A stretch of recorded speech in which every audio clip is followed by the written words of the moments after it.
Here we go, here we go, here we go, here we go, here we go, here we go, here we go. Here we go, folks. Revenge week, as I call it, okay? There's going to be a lot of division rival games this week, and we got to go over just a few that sort of catch my eye, you know what I mean, as a football junkie, okay? As well as we got to talk about last night's game, because you know what, there's a lot of things that need to be said about last night's game, and we're just going to go into it, okay? Steelers and Jets. Eagles and Giants, Chiefs and 49ers, Browns and Bengals, Lions and Vikings. I'm telling you, this is going to be, if there is a player that went from the other team to another team that's in the division, best believe they might be having a great game this weekend. Saquon, the quad god, team of the week. Listen, if you play Madden, you know what team of the week is, but guess what? If you don't worry about it. But guess what? I am all these things and more, okay? I am your host with the most, okay? I am the Chief Bagrodamus, okay? Chief Bagrodamus. I want to say that again. Chief Bagrodamus, okay? I am the GM who currently is not on a team right now, but don't worry about that because guess what? I'm still cooking up mock drafts. I might just even put out a mock draft in the next coming weeks. Who knows? Okay. I'm all these things and more, but most importantly, I am your host, okay? Your fellow football junkie, okay? Your fellow person that's going to give you the football fix that you need, okay? You already know who I am, Kale, okay? On the 41st episode of the Football Junkies podcast, that's right, 41st. When we best believe we will be 50 episodes in before we sit down at the table and eat turkey, okay? On three, 1, 2, 3, let's lock in.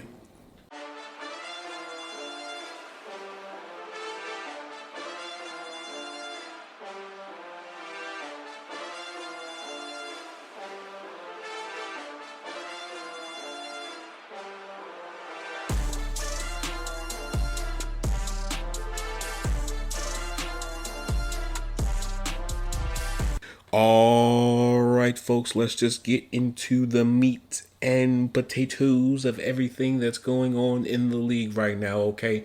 Now, I'm going to let you know right now, if you are a Saints fan, guess what? Don't even listen to this episode because some things are going to be said that you may not agree with or things that you do agree with. Who knows? I don't know, but let's just get into this, okay? So last night's game happened, and what is the best way to put it? The Saints, they got annihilated, okay?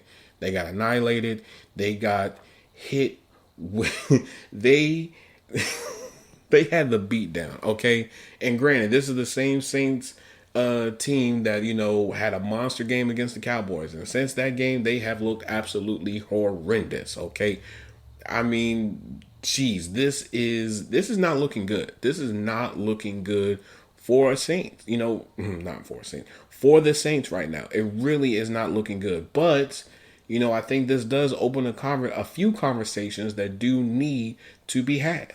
But before we get to that point, let's just talk about last night's game. I was going to say tonight's game, but tonight's game. So, Bo Nix was 16 for 26, 164 passing yards, 6.3 yards per attempt, and a 61.5 completion percentage. Javonte Davis was 14 attempts for 88 rushing yards, 6.3 rushing yards per carry, and 3 rushes of 10-plus yards or more, okay? Troy Franklin was 6 targets for 5 receptions, 50 receiving yards, and 10 yards per reception, okay? So that's the Broncos. Now, for the Saints, Spencer Rattler, 25 for 35, 172 passing yards, 4.9 yards per attempt, and a 71.4 completion percentage. Keandre Miller, 6 attempts for 36 rushing yards, 6 rushing yards per carry, 1 rush of 10 yards or more. Cedric Wilson Jr., 7 targets for 6 receptions, 57 receiving yards, 1 touchdown, 9.5 receiving yards per reception. Now, when we look at this, you know, let's just be honest here, right? This was somewhat of a revenge game for Sean Payton, right? Somewhat of a, you know, just letting people know, like, hey, like, you know, you guys miss me. And that's basically what it was, because let's be real here. Dennis Allen at times looked like a deer in headlights, especially when it came to his play calling. He got outcoached. He got outcoached by the person that was once the head coach for the Saints. And when we really look at things, he was already on the hot seat, going into this season. But I think, as time progresses and as the season progresses, I think that the chair is going to get a little bit hotter. I do believe that there's going to be a change, at head coach for the Saints. I truly believe that. I do think, there's a chance that they may stick with who they have, internally with Clint Kubiak and maybe elevate him into a head coach, or they may try to see if they can get somebody else. But the fact of the matter is, you know, the Saints coming into this game were banged up, and they were banged up pretty bad. Chris Olave was out, Caesar Ruiz was out, Rashid Shaheed was out, Pete Warner was out, and then not to mention they lost somebody last night. He broke his he broke his leg. Prayers out to him and whatnot. Then Marshawn Lattimore got hurt. Like it was just a never ending rotunda of just injuries. And remember, this is the same Saints team that was looking phenomenal and having a monster game against the Cowboys, and now they're just like they look like they have no gas in the tank whatsoever. And granted, I get it. When Chris Olave is out and Taysom Hill and Derek Carr and stuff like that, the offense is going to move a little bit more sluggish per se, right? But this it's just not good. It's not. I think it's time that you hit the reset button if you're the Saints, because it's time that you make that transition and either go forward with Spencer Rattler or figure out what you're going to do moving forward. Now, granted, they have pieces in place, right? They do have pieces in place. You have Chris Olave. You have they drafted Fuaga in this past draft. You have Alvin Kamara, but I don't know how long Alvin Kamara really wants to stay there, simply because they didn't give him an extension this offseason. And that's why he held out for the small period of time that he did, was because he was looking for more money. So it's like there's a big chance that you're probably going to lose Alvin Kamara. So you got to figure out what you're going to do with that. And even for the defense, it's up in age, right? You got Cameron Jordan, who, even though he's still playing at a pretty good level, you want to put him in a better situation. You probably want to put Marshawn Lattimore in a better situation. Even Tyrann Mathieu, right? You want to put all of these different veteran players into maybe better situations. And if I'm the Saints, I would somewhat have of a mini fire sale. I would stock up on your draft picks. Let some of these contracts expire, dead cap hits, all those different types of things, and then rebuild this team again. It's time, okay? Because for the past 3 or 4 years, what have you been doing? You've been basically, resetting things with your cap, trying to, maneuver it, cut some people, restructure, cut, restructure. Boom, you got cap space. But that trick only works a few times. It only does. And it comes to a time and point where you just have to accept that, hey, we're gonna go through this this process and cycle that every team goes through. We're gonna be bad for maybe 1 or 2 years, but it's okay, right? Because if you don't, you're gonna hurt yourself more, and you're gonna delay the inevitable longer than to just try to, face it head on and just admit, okay, we're going to go through a rebuild. We got to patch up this, and this, and we're good, right? Now, pivot to the Broncos. The Broncos are actually in a better situation than what people think they are, honestly speaking here, because all the Broncos have to do is hit on the next two draft classes, and maybe one really good free agency class. If they do that, they are going to be a problem not only in their division, but just against a lot of teams, because they have the foundation in place. Sean Payton, I guarantee you, probably went to ownership and he probably told them, listen, what I'm about to do, it's gonna draw a lot of criticism. Not a lot of people are gonna like it, but you have to follow me and you have to trust me. If we do this now, then we can position ourselves to be in a better place, next year or the next 2 or 3, 4 years. But we have to make this move now. And what was that move? Let go of Russell Wilson. I think that was probably the best decision that they did. Bo Nix does look good. Now, am I saying Bo Nix looks, better than Russell Wilson? I don't know. That only time will tell. But, they do have certain things in place. And I think, the defense has been playing really well. That defense balled out last night. That defense balled out. They were doing their thing. So, I mean, from the defense doing their thing, that offensive line looked pretty good as well, and then the run game was also doing a phenomenal job. The Broncos are in a really good situation. They are, and I would not be surprised within maybe less than 3 years they're giving the Chiefs problems. I would not be surprised because they have it in place. You have PS2, you have Cortland Sutton. Maybe you can do an extension with him moving forward. You have Javonte Williams. The offensive line looks good. You have things in place. You just have to build off of that. That's it. That's all you have to do. And with them taking on the dead cap hit this year, that opens things up for the following years, so that they're able to land the big free agency big fish that they want. They can do that because why? They went through one season of taking all the dead cap from either one or two players, realize, okay, this is what we're going to do moving forward. And, now, and I know I'm going everywhere, but, it happens sometimes. But they do all this. 9 times out of 10, you'll probably have a middle-ish type of draft pick. You're not going to have, a draft pick that's, low, like super low, but you'll have a draft pick to where, if you want to move up 2 or 3 spots to get somebody, you can do it. If you want to move down 2 or 3 spots, you can still do it. And it won't necessarily affect you in a negative way. And, if I'm Alvin Kamara, I would try to, test the waters, request a trade, see what happens. Because there's a few teams right now that would love to have an Alvin Kamara. I guarantee you, if the Cowboys had an Alvin Kamara on their team, oh my God, would there be problems? Big problems. And then not to mention, maybe even the 49ers. I would say so personally because, again, you truly do not know when Christian McCaffrey is going to come back. You don't. And granted, I get, there's people that are saying, hey, he may come back in November. He may come back he may come back, here or, this week or that week. You cannot do that. You can't, just rely on that. Right now, you are in a position where you have to win this year. And if it means that you have to make a move, then this is the move that you make. Because guess what?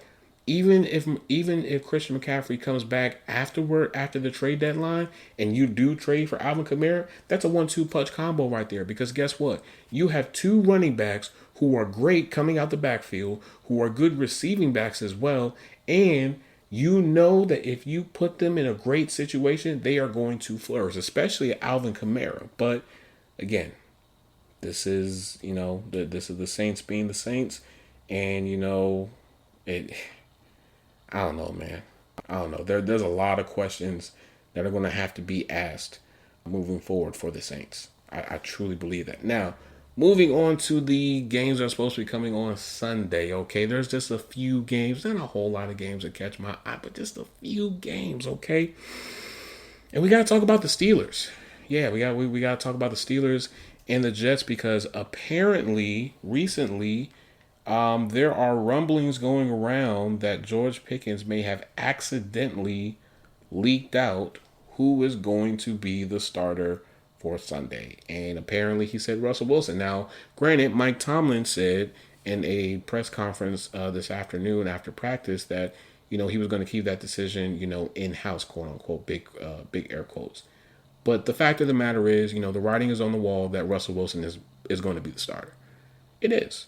And granted, I understand that, they probably told him like, yeah, you're in quote unquote pole position to be the starter and, you're at your position won't never be, taken away and whatnot and all those different types of things. But the fact of the matter is, I probably would have waited to make this decision.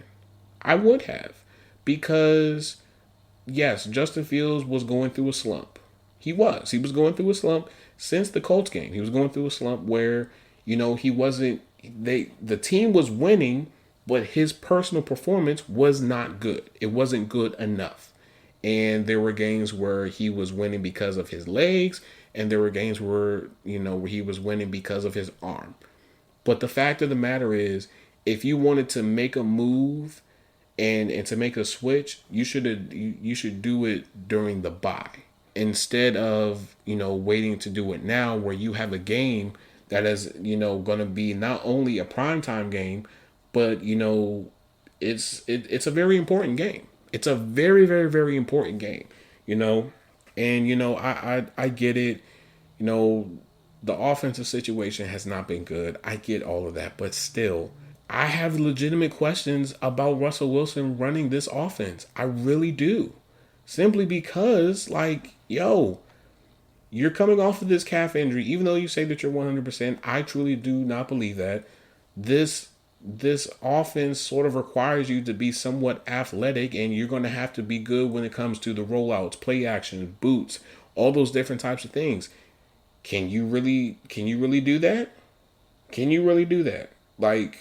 It's been a while since you've been on the field and since you've done something, Russ. I'm just saying, I don't know. I'm as a fan, I am a little bit torn about it because, one hand you want to be able to, give that room of growth for Justin Fields, but at the same time, the team, has basically said publicly and probably privately, especially with their moves, that they want to win a playoff game this year.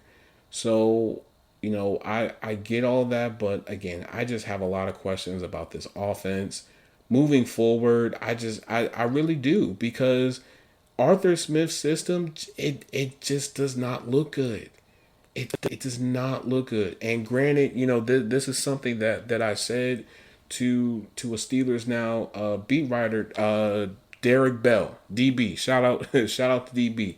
If you are a Steelers fan, and if you are not subscribed to DB on his YouTube or his Twitter, go and do it. He breaks down a lot of film, and he breaks it down in a way that you can understand it. And his takes, definitely makes, a lot of sense. And one of the things that I definitely brought up in the comments was, is it safe to say that, some of the coaching could be the reason why we haven't seen the best out of the offense? And granted, I understand that, the offense is lacking of talent. I see it. It's reeking of a lack of talent everywhere. I get it. But at the same time, I wonder would we get more production had we chosen Greg Roman, right? Because Greg Roman was an offensive coordinator for a mobile quarterback who somewhat is like Justin Fields and Lamar Jackson, right? And, when Lamar won his MVP, he didn't have a number one receiver. He did have a really good tight end in Mark Andrews. You see that connection. You see it. You see it. The run game and all those different types of things. So I just wonder what exactly, is the ceiling for this offense. Because in my mind, I feel like it's very low. I really do. I really do not trust this offensive scheme. I feel like this scheme is very lackluster. I feel like it's somewhat outdated with how quarterbacks are nowadays. And I just feel like, it just hasn't done enough. It hasn't. You have to put points on the board. You have to put points on the board. And granted, I understand you have two quarterbacks who are not really good at attacking the middle of the field, whose vision might be, a little bit off in some games. I get all that. But the fact of the matter is, we could do more. The offense needs more. It's time for the offense to get back and to be productive. Okay, I'm not saying it has to be productive as the Killer B era. I'm not saying that, but the offense has to pick up their slack, okay? Because the defense is doing a lot. The offense is barely getting by, and that's not how you win games. That's not how you go to the playoffs, let alone win a championship. It's just not. And for the love of God, can we please start investing more money into the offense instead of the defense? Granted, I understand they put a whole bunch of money into that defense, and sometimes it pays off, and sometimes it doesn't. But we have to start, reciprocating that for the offense as well. This offense is lacking, okay? And this offseason, this upcoming offseason next year, you got to hit on receiver. You have to hit on receiver.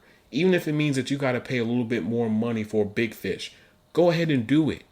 But you have to do it at this point if you really want to be competitive, if you really want to be able to compete with not only teams within your division, but with the Chiefs and the 49ers and the Eagles and all these other teams that we consider Super Bowl teams.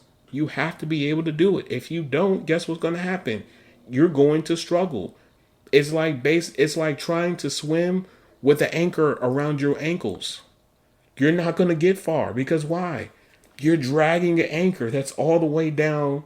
It's not moving anywhere. And if it does, it's going to move very just slightly, just a little bit. That's it. But, who cares about that? But, these are just some junky nuggets that I definitely, caught my eye leading up to this game. So the Jets are coming off of I can't even speak. The Jets are coming off a divisional loss to the Bills, 20-23, while the Steelers are coming off a 32-13 victory over the Raiders. Steelers defense are first against rushing under the center, design runs, quarterback scrambles, rushing outside the tackles, and second in rushing in the red zone. Okay, the Jets defense are sixth against rushing in a light box, ninth against quarterback scrambles, 24th against rushing in the red zone, and 18th against rushing inside the tackles. The Steelers have the lowest blitz rate on third downs at 9.3%. And when not blitzing, the Jets have recorded a 36.5 pressure rate percentage, okay? Fourth in the league, okay? And second in converting 26% of their non-blitz pressures into sacks, okay? And the Steelers, this is the final one here.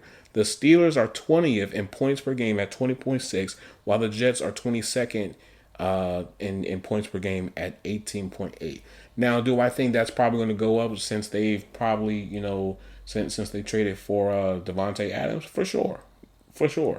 But my question is, how will the Steelers be able to cover, those receivers? Because remember, they have Allen Lazard, now Devontae Adams, Garrett Wilson, and Malachi Corley.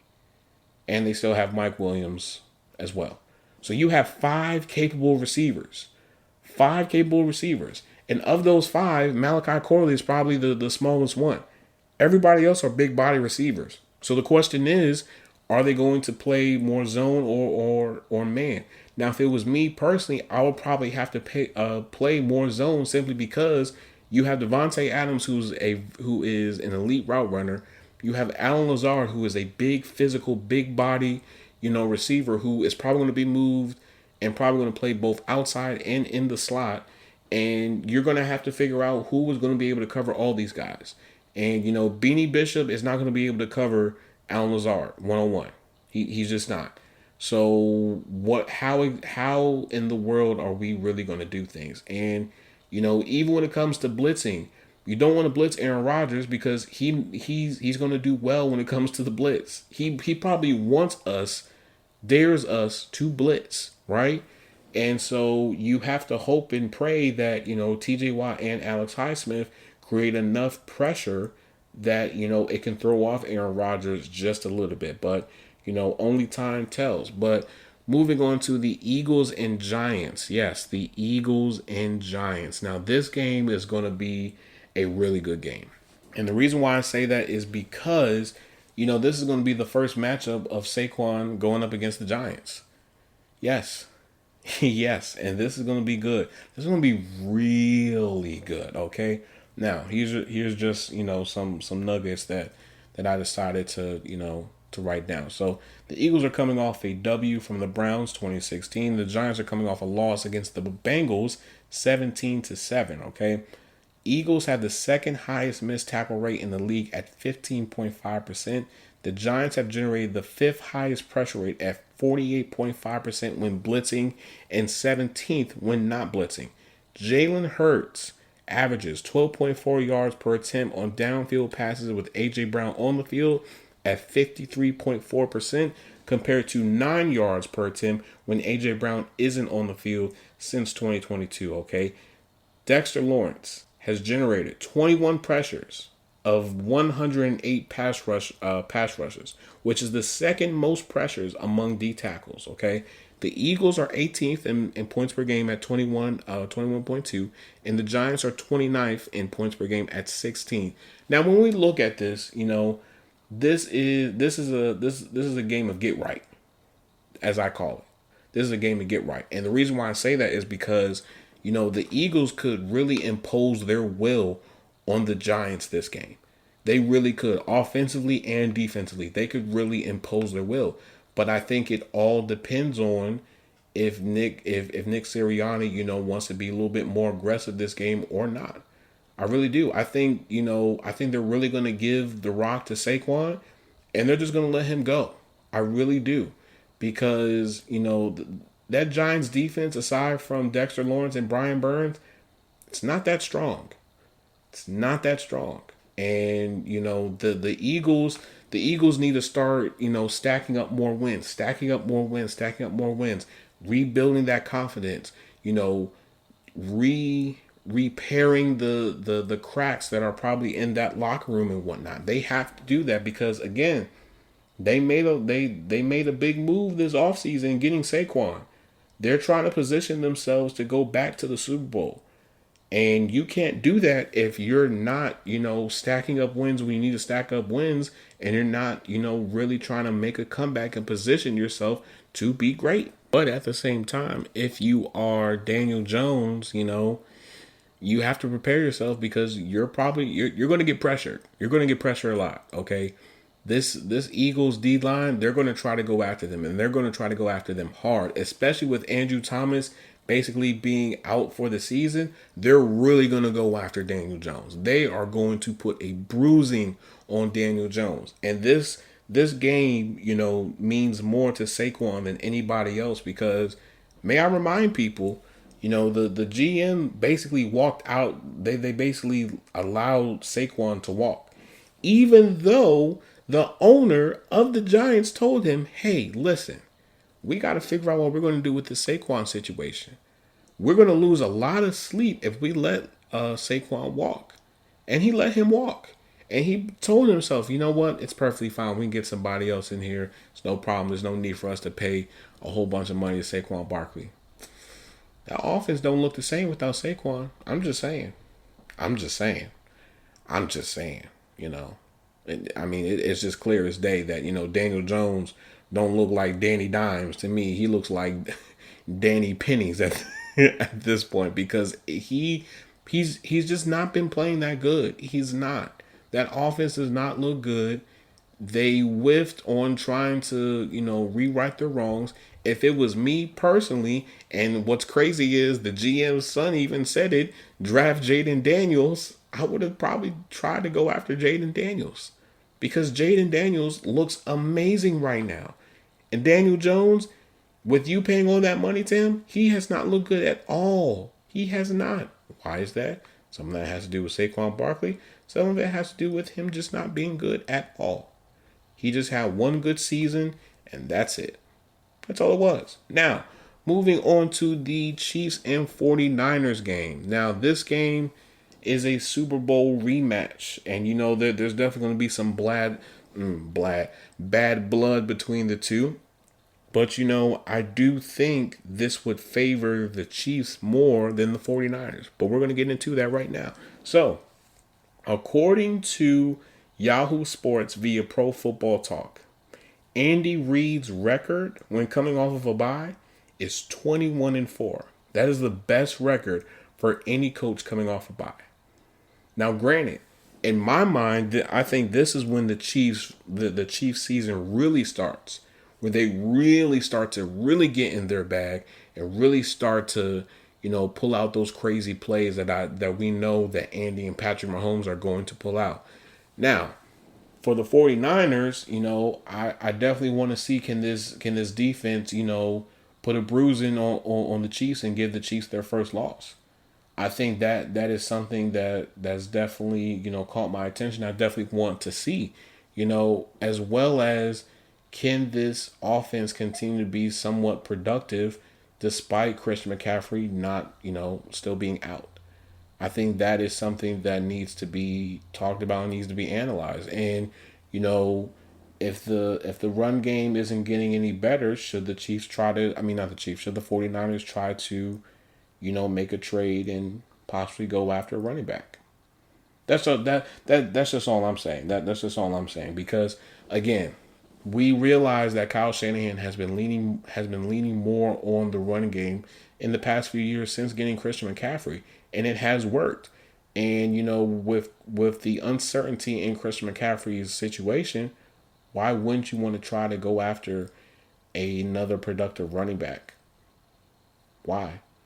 Because again, if you do that, and if he matches somewhat of the same skill set as Christian McCaffrey, I mean, it's a win-win situation. Now you have two super productive running backs that, you can use in multiple situations. Just saying. But let's get into it. Let's get into these nuggets, okay? So Chris Jones is tied for the second most pressures among defensive tackles at 21 pressures.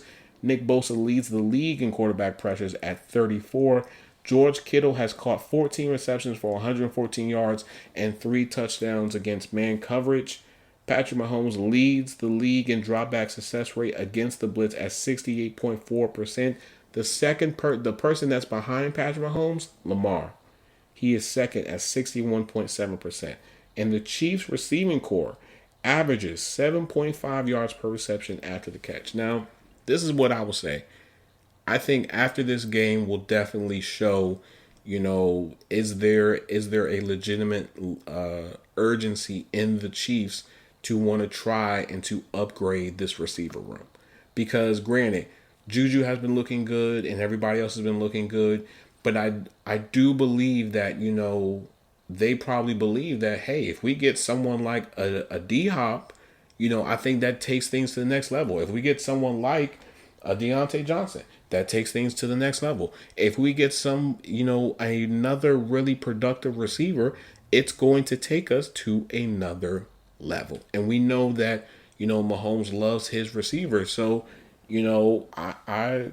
I want to see it. I really do. I think this game is going to be a back and forth game. I think this game is definitely going to say a lot, moving forward. And, I do believe that the Chiefs defense are really going to try to, put the squeeze on Brock Purdy. I really do. But, only time will tell. Now, moving on to the Browns and Bengals. Yes. AFC North rivalry. Yes. Now, this is what I will say. This game means more to one team than it does the other. Okay? If you're the Browns, you probably would tank. Yeah, I'm just being honest here. Simply because, your team is not doing the best. Your offense looks stagnant. It looks horrible. The quarterback that you traded for and that you moved all these resources to get looks like a bust.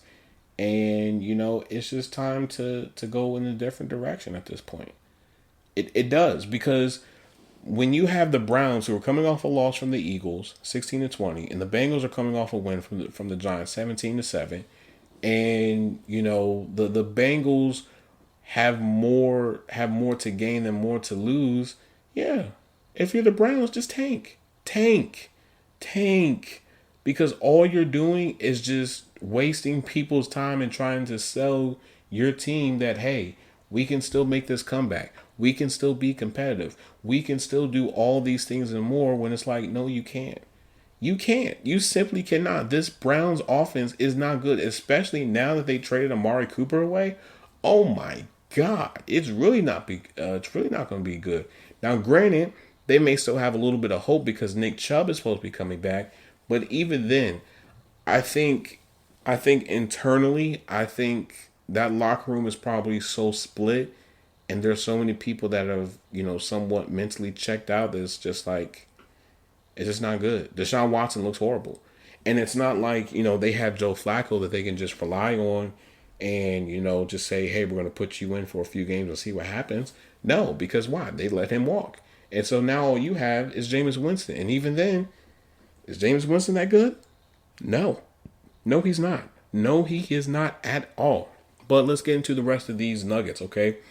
Deshaun Watson leads the league in sacks when dropping back at 12.4%. The Browns have allowed the third most missed tackles at 329. The Browns have the third lowest pre-snap motion rate in the league at 48.9%. This offense is not good. It's not doing enough. And granted, I understand that they got a lot of talent on that offense, but I mean when you have the offensive line that's banged up, your quarterback looks very inconsistent, and he just looked like he's just basically done with football. What can you really do? What can you really do? It's nothing. It's nothing that you can do that can make me say that, okay, if the Browns win this game, that everything is going to be different and that they're going to make this crazy comeback and all this other stuff. No, it doesn't. It just doesn't. But for the Bengals, I think they can still be a nuisance within the division. I still believe that, because as long as Joe Burrow is playing, they'll always have a chance. I don't know why, but every time that Joe Burrow does Joe Burrow things, that's just what it is. And I think the Achilles heel for the Bengals is the defense. Everybody knows that the Bengals defense is not as good as how it was a few years ago. So they have to rely more on the offense to bail them out. I don't even know what I don't know, man. It's both of these teams are bad. Both of these teams are really, really bad. Okay, and the question is who is worse? Who is more bad than the other? I think that's the number one question, because again, both teams, in my mind, they do not look like they're good. They do not like they are competitive. They do not look like they are, just good. I just don't. I think they're going to be third and fourth in the division. I do think the Bengals are going to miss the playoffs this year, and it's going to have a really bad ripple effect in that offseason. But on to the final game, Lions and Vikings. One word to describe this game: fireworks. Fireworks. I think that's the best way to describe it. This game is going to be a back and forth type of game. Okay, you have two teams that have really good defenses and really good offenses, and they're both in the same division, so it's going to be ultra competitive. So let's just get into these junkie nuggets. Okay, so both teams are top five in points per game. The Vikings are fifth at 27.8 points per game. The Lions are first with 30.2 points per game. Okay, both teams are coming off a dub, which is great. Sam Darnold has thrown a pick in 4 of the 5 last games. The Lions defense has forced 7 interceptions this season and has a pick in every single game. David Montgomery, okay, has scored a touchdown in every single game this season, and the Vikings had the second highest blitz on early downs rate at 48.1%. Whether we want to admit it or not, folks, this Vikings defense goes after. They go after the quarterback. They put pressure on the quarterback. They make plays. Okay. Now, granted, the Vikings defense on paper, they may not have the All Pro. They may not have this person or that person, as a pass rusher, but they may do with what they have, and it's worked so far. And they've been giving a lot of teams problems. They have. I don't know what it is, but Brian Flores has been coaching his ass off, and it shows. Okay. Now the real question is, how will this Lions, pass rush look without Hutch? I think that's the real question that I want to see, because I think this game will determine if they're going to be aggressive in trying to get a Hassan Reddick or a Myles Garrett or a Max Crosby or Zadarius Smith or whoever else, because they do need another pass rusher. They do need another productive pass rusher. And I'm not really worried about the Lions offense, because I know the Lions offense is they're going to do what they do. They're going to do what it do, okay? They're going to put points on the board. They are going to beat you in the air. They're going to beat you on the ground. They're going to beat you everywhere, okay? When you have Sam Laporta playing out of his mind, the 1-2 punch in Dave Montgomery and Jahmyr Gibbs. You have Amon-Ra St. Brown playing crazy. You have a top 3 offensive line that is blocking at a phenomenal level. This is going to be a great game. This is going to be a great game. Honestly speaking here, me personally, just saying it, no offense to Steelers fans, but I would have rather to have this game be the Sunday night football game. That's all I'm going to say. But I'm going to end this episode here. If you guys like what you are listening, please like, share, subscribe, download, do whatever you want with these episodes, okay? Please leave a 5-star review wherever that you get your Football Junkies fix at, as well as please download the episodes. Yes, download the episodes so that I can understand what you guys like and do not like, and I can be able to give you guys a better fix that you guys want and need and love. Now, for my YouTube people, you got to like, share, and subscribe, okay? Like, share, and subscribe, because that is the only way that we can let other people know that, guess what? The Football Junkies is what? One of the greatest football podcasts in the world, okay? So for my YouTube people, Football Junkies Pod, okay? Football Junkies Pod. All together, not spaced. Football Junkies Pod. Now, when you go on the Football Junkies YouTube, there's a link tree. You click on that link tree, it will take you to all of our other places, our TikTok, Instagram. It won't take you to the YouTube because you're already on the YouTube. The Spotify, Apple Podcasts, RSS feed, and even the Pandora, okay? It'll take you to all of those places. Now, for my Instagram people, okay? Yes, my Instagram people, I love you guys all so much. Football_Junkies Pod, okay? Football_Junkies Pod. Junkies Pod is not what?